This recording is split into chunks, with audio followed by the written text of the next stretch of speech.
Is it just me? Or does it feel like the world sometimes starts whispering that you're less relevant, less capable, less important than you used to be? It's a quiet, uncomfortable feeling, isn't it? Maybe it creeps in after retirement, when the structure of a career is gone. Or maybe it's a physical change that reminds you your body isn't quite what it was. Perhaps the kids are grown and gone, and that central role shifts, whatever the reason. That feeling of being less than after 60 can be a heavy weight. It's a reality many men face, often in silence, wondering if their most valuable years are behind them.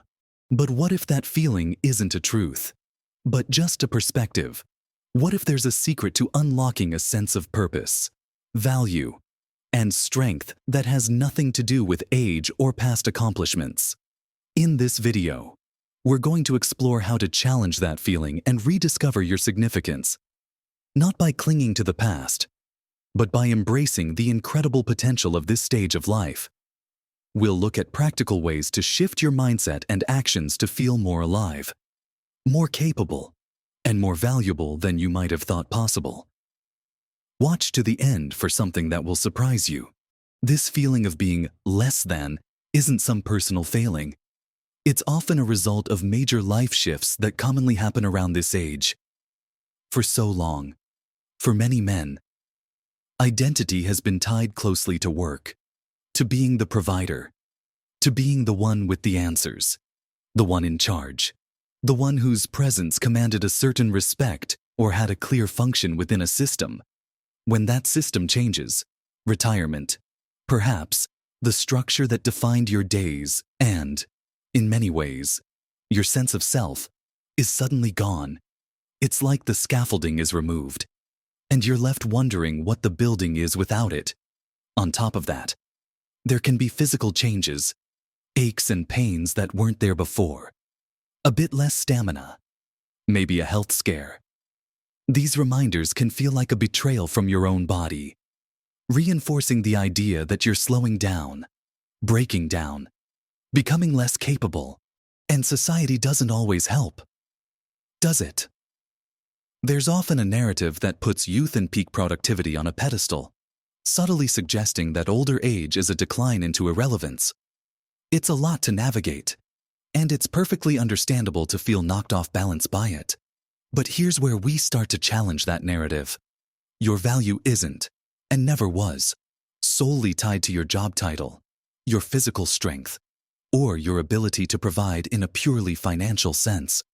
Those were roles you played, important roles, but they weren't the entirety of who you are. The first crucial step in countering that less than feeling is to begin the process of redefining your identity on your own terms. For this new phase of life, it's about shifting from "what was I" to "who am I now?" and "who do I want to be?" Think about it. For decades, many of your waking hours, your energy, your focus, were likely directed towards your career or your family's needs in a specific way. Your identity was shaped by those responsibilities. Now, with some of those structures changed or removed, there's an opportunity, not a void, to explore aspects of yourself that might have been dormant or unexplored. What were you passionate about before life got so busy? What skills or interests did you push aside? This isn't about replacing your old identity pound for pound. It's about building a broader, deeper sense of self that isn't dependent on external roles. Actionable steps here are simple but require intention. Start by reflecting. What did you genuinely enjoy doing? Just for the sake of doing it, not for money. Not because you had to, but because it lit a spark. Make a list, no matter how silly some items might seem. Then, consider trying one of those things, even on a small scale. Did you love tinkering with cars? Maybe find a local classic car club or a community workshop. Did you enjoy painting or drawing years ago? Pick up a sketch pad. Were you fascinated by history? Join a historical society or take an online course. The point isn't to become an expert overnight. It's to engage parts of your mind and spirit that have been waiting for attention. This exploration is a powerful way to assert that you are still growing, still learning, still becoming. It's a direct counter to the feeling of being finished or obsolete. Your identity is not a fixed statue from the past. It's a living, breathing thing that you continue to shape. Closely linked to redefining identity, and absolutely fundamental to feeling capable and confident, is addressing your physical well-being. Now, let's be clear, this isn't about chasing some unrealistic ideal of youth or trying to bench press what you did at 30. It's about recognizing that feeling physically capable directly impacts your mental and emotional state. When your body feels achy, stiff, or low on energy, it's incredibly difficult to feel optimistic, engaged, or valuable. Conversely, even small improvements in physical function can create a ripple effect of positivity. Think about the basics. Gentle movement is key. Walking is one of the most underrated activities. It's low impact, accessible, and incredibly beneficial for circulation, mood, and maintaining mobility. Aim for a daily walk, even if it's just 15-20 minutes initially. Find a local park, walk around your neighborhood, or even walk laps inside if the weather is bad. Consistency is more important than intensity. Add some simple stretches to your routine. As we age, flexibility often decreases, leading to stiffness and discomfort. Basic stretches for your shoulders, back, hips, and legs can make a huge difference in how you feel moving through your day. You don't need a fancy yoga studio. There are countless free videos online showing simple stretches you can do at home. Consider light strength training. This is crucial for maintaining muscle mass, which naturally declines with age. Muscle mass isn't just about looking strong. It supports your joints, improves balance, boosts metabolism, and helps you perform everyday tasks with ease.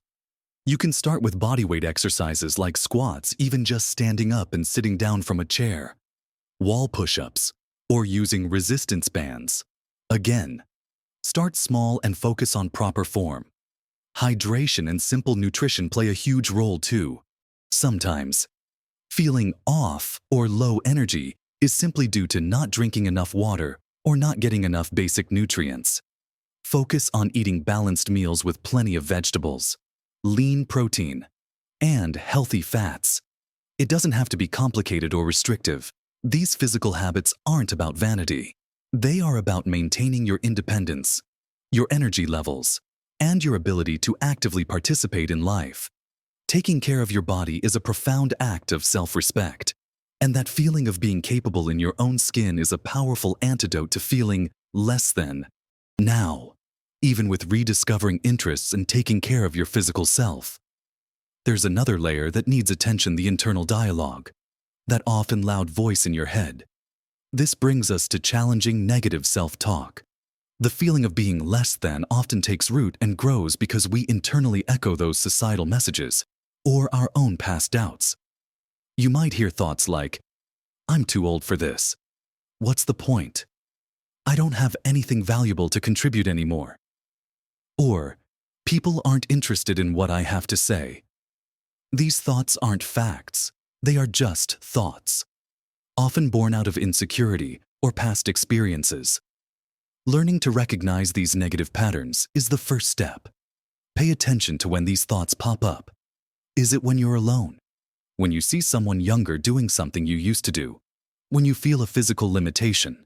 Simply noticing them, without judgment, gives you power over them. The next step is to gently question them. Is it really true that you have nothing valuable to contribute? Is it really true that people aren't interested? Often, the answers are far more nuanced. You may not contribute in the same way you used to, but your lifetime of experience, wisdom, and perspective is incredibly valuable, perhaps even more so now. People, especially younger generations, are often hungry for the insights and stories only someone with decades of living can provide. Once you start recognizing and questioning the negative talk, you can begin to replace it with more realistic, kinder, and empowering thoughts. Instead of, "I'm too old for this," try, I may do this differently now. And that's okay. What can I do? And how can I adapt? Instead of, what's the point? Ask, what small thing can I do today that brings me a sense of purpose or joy? This isn't about forced positivity. It's about shifting your focus from what you perceive as lacking to what is still abundant. Your knowledge, your resilience, your unique perspective, your capacity for connection and contribution. This internal work takes practice, like building a muscle. It won't happen overnight. But consistently catching those negative thoughts and gently redirecting them is incredibly liberating. It allows you to build a stronger, more compassionate relationship with yourself, which is foundational to feeling confident and valuable regardless of age. It's acknowledging the reality of changes while refusing to let those changes define your worth, and moving from that internal shift. Acknowledging your own worth naturally leads us to how we interact with the world around us, particularly in the realm of connection and community. Building on that internal strength and clearer sense of self brings us to a vital aspect of feeling valuable and engaged connection. As we get older, social circles can sometimes shrink. Friends may move away. Health issues might limit mobility, or the automatic social interactions of work disappear. Isolation can be a silent thief of confidence and well-being, reinforcing that feeling of being less than because you don't feel seen or needed. Combating this requires conscious effort, but the rewards are immense. Human connection is fundamental to our happiness and sense of belonging. It's about finding your tribe, or perhaps multiple tribes. In this new phase of life, this doesn't mean you need dozens of friends. A few meaningful connections can make a world of difference. How do you foster this? Start by reaching out to people you already know. Remember old colleagues, friends you've lost touch with, or extended family members. A simple phone call, email, or message can be the start of rekindling a connection. Don't wait for others to initiate. Take the first step. Beyond existing relationships, look for opportunities to build new ones based on your rediscovered interests or your desire to contribute. Remember how we talked about exploring hobbies? Those hobbies are often gateways to community. If you joined a walking group, a book club, a gardening society, or a class, you are putting yourself in situations where you'll meet like-minded people.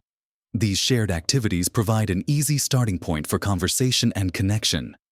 Don't be afraid to be open and friendly. Introduce yourself. Ask questions. Show genuine interest in others.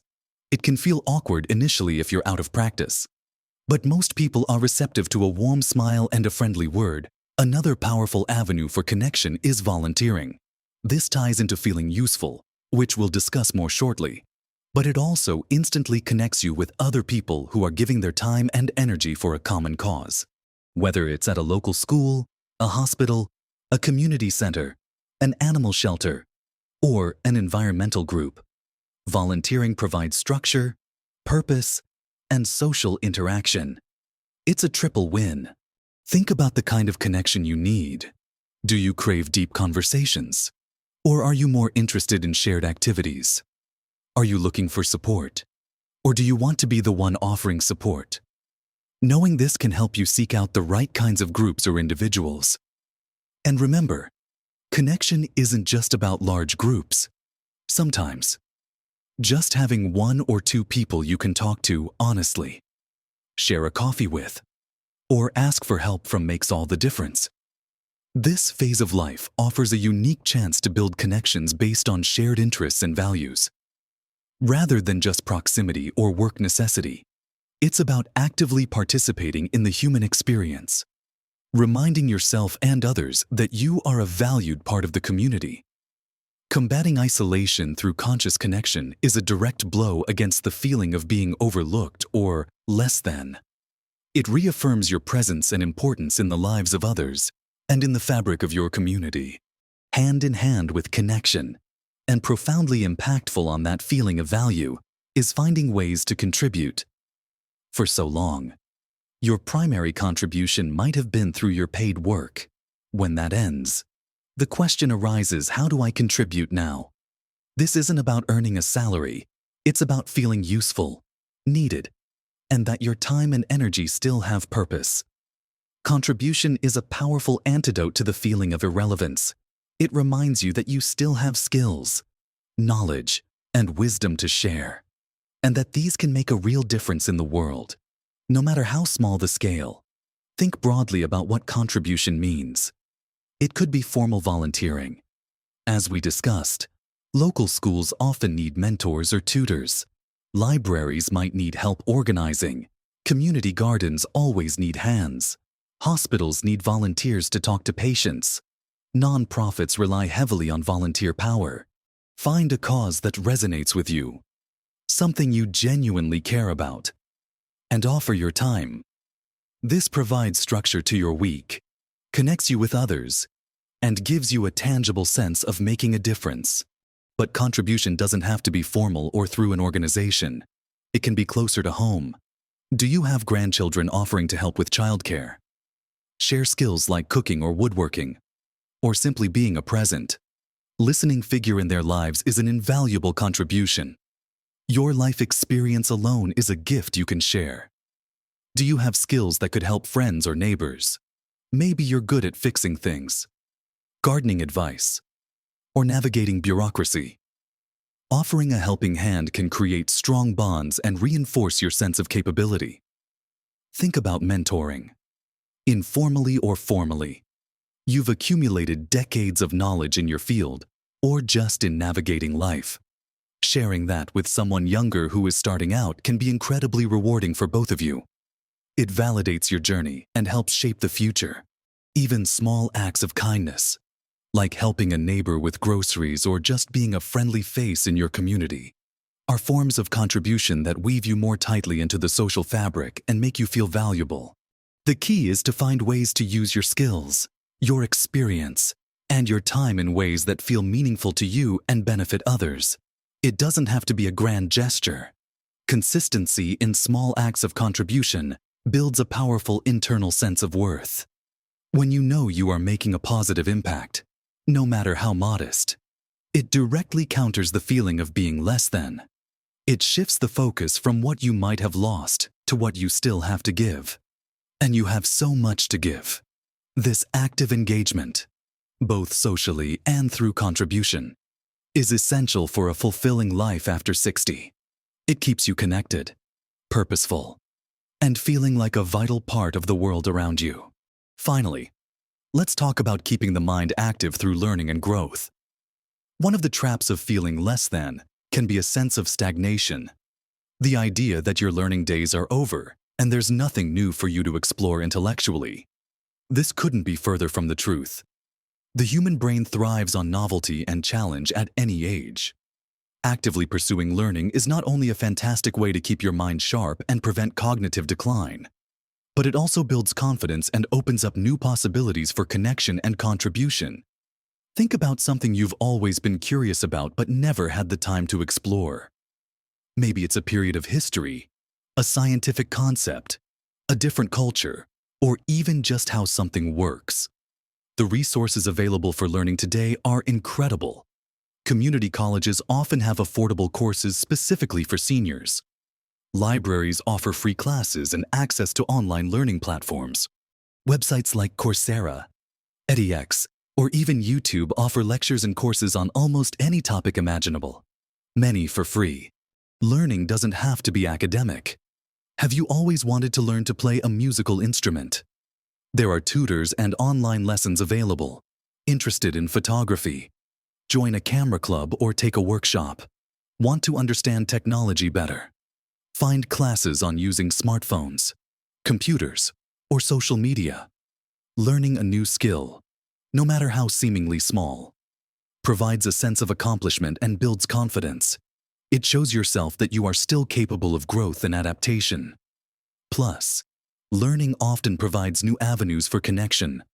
Discussing a book in a book club, practicing a language with a conversation partner, or working on a project with others in a class connects you with people who share your interests. This continuous engagement with learning and new experiences is a powerful way to combat the feeling of being finished or irrelevant. It keeps your perspective fresh, your mind engaged, and provides new topics for conversation and interaction.